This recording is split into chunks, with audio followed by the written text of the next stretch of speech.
Does matchmaking work?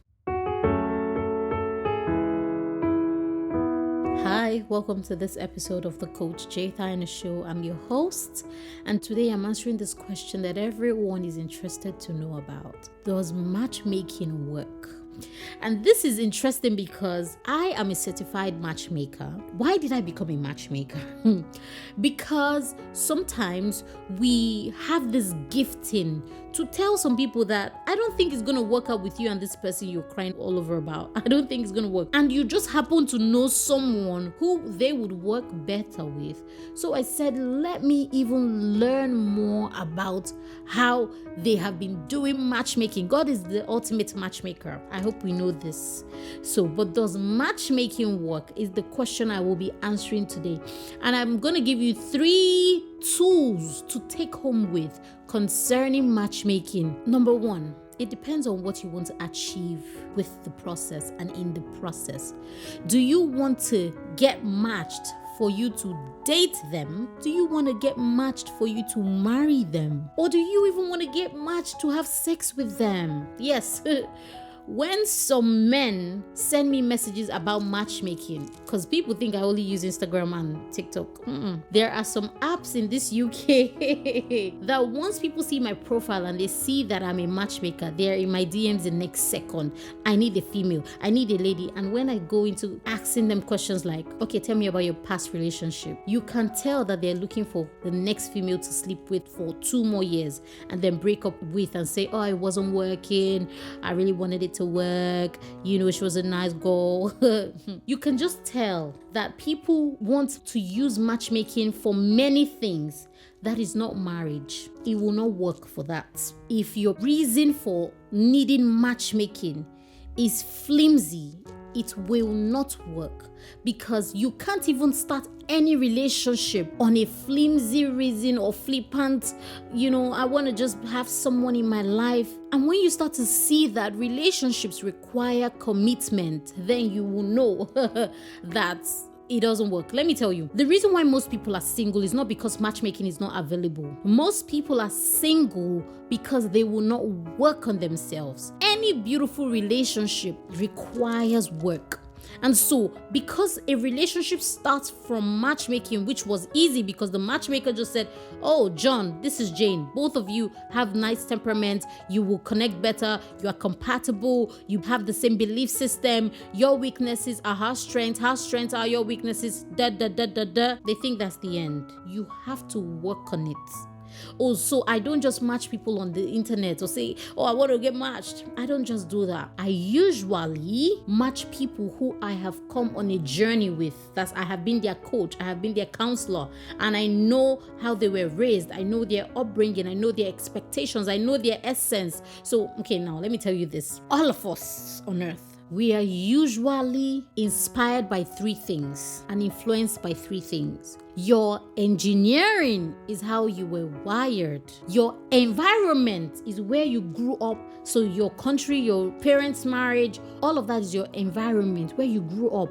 People you grew up with. That has a huge part to play in your love life. And the third is your essence, the person you are working towards becoming. So those of us who are Christians, our essence is the fact that we want more of God, we want to grow in God. We want to let go of our flesh and live by the Spirit. That's our essence. These 3 largely affect every relationship.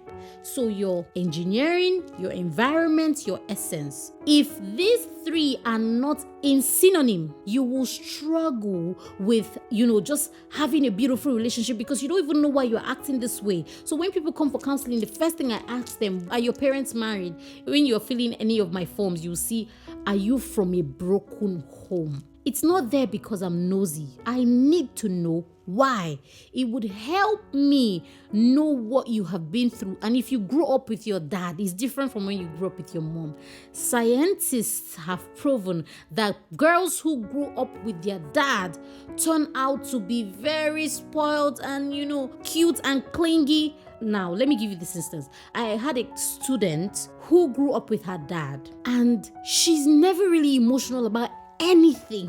So you're telling her that, oh, this is what happened to me. And she's like, okay. She would never cry, never show emotions. And one day we were having this conversation and she said that her dad was in the military and this made them never cry. That her dad would tell them crying shows weakness.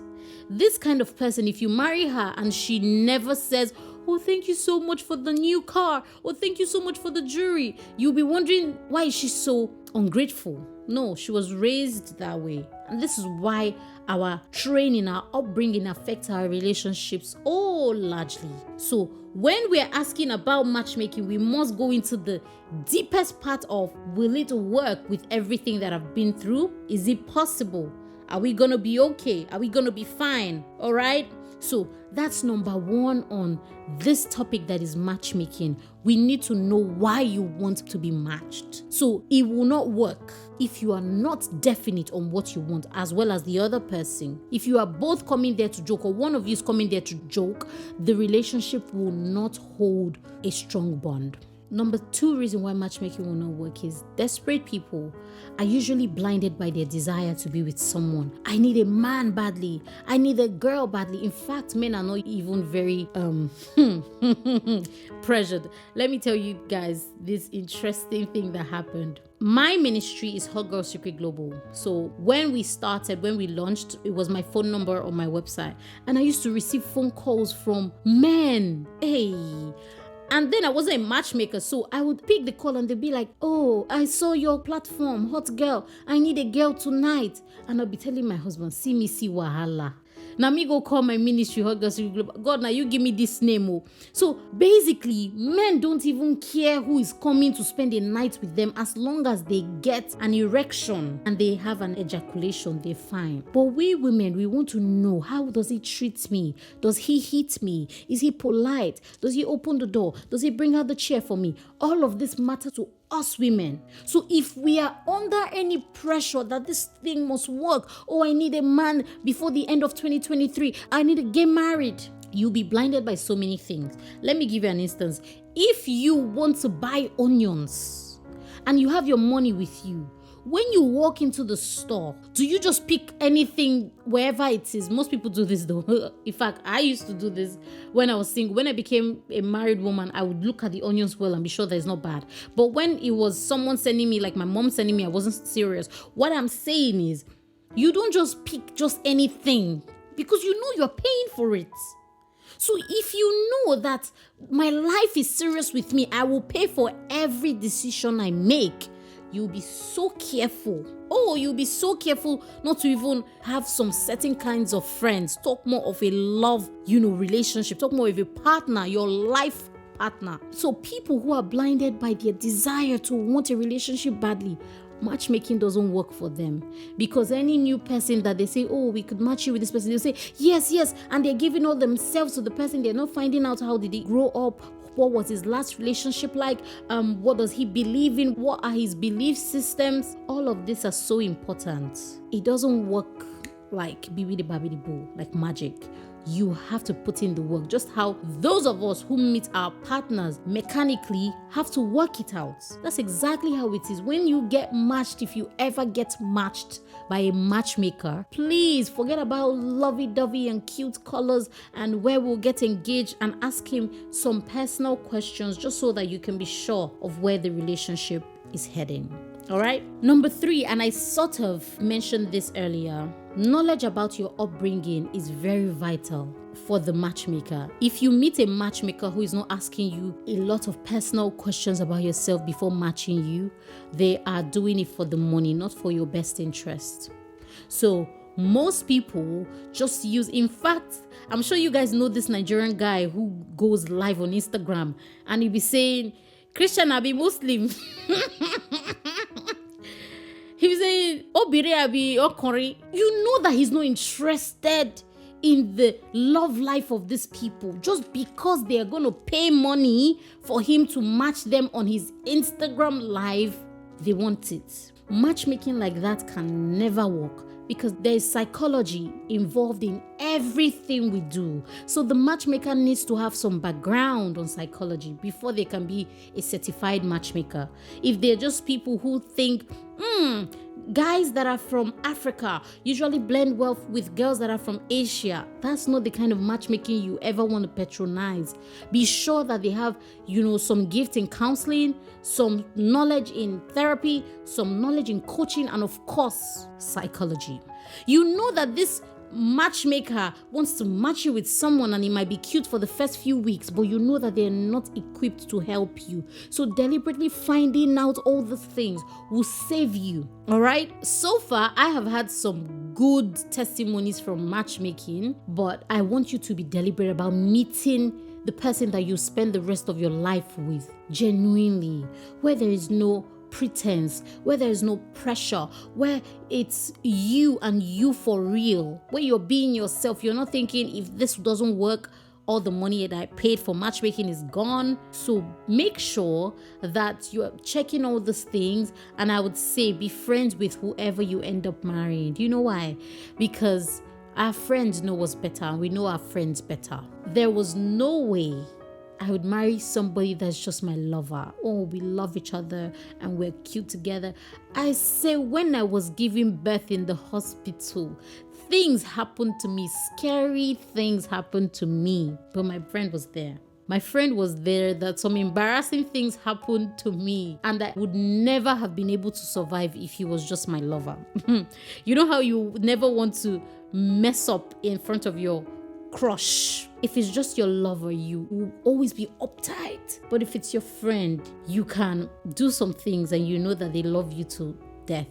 All right? So if you ever wonder whether matchmaking works, the question is, what's the core of that matchmaking? God is the ultimate matchmaker and we're his children. So we have the skill to be like him, to watch the rhythms of people, to learn who people are and see how we can connect them. Recently, someone I was counseling was telling me that she paid a lot of money to a Christian dating community or so. And the guy she started talking with just suddenly stopped talking to her. The first day they gave them their numbers on the Instagram community, the guy was all over her talking to her. And they were in the same city. He never decided to visit her. He never did anything to want to see her. That she was very worried and talking to me about her coach. I can't believe that every time I call this guy, he's busy. But the first 2 days that they shared our numbers, he was nice. Do you know what I said? The Holy Spirit told me in that moment that you are not the only female that they're giving that guy's number. So basically, females pay. He will talk to them for the first few days and then ghost them. You don't want to enter all those kind of crazy things because you want a relationship. If you know who you are, you would rather be by yourself than being played with. All right. And if you know anyone who is under any pressure to enter into a relationship, please send them this video and let them know that God's time is the best. This is not just a saying. This is a proven fact that God's time is the best for each and every one of us. Whatever God doesn't want me to have, I better not have it. That's the same way you should see a relationship. That if it's not time, it's not time. Am I going to keep working on myself? Yes. Am I going to keep improving myself, developing my skills, sharpening my knowledge? Yes. And will I keep praying so that I don't miss the beautiful thing that God wants to send into my life? I'll see you in the next episode. Until then, remain beautiful, remain on fire. Give this video a thumbs up if you enjoyed it. And I will see you next time. Bye-bye.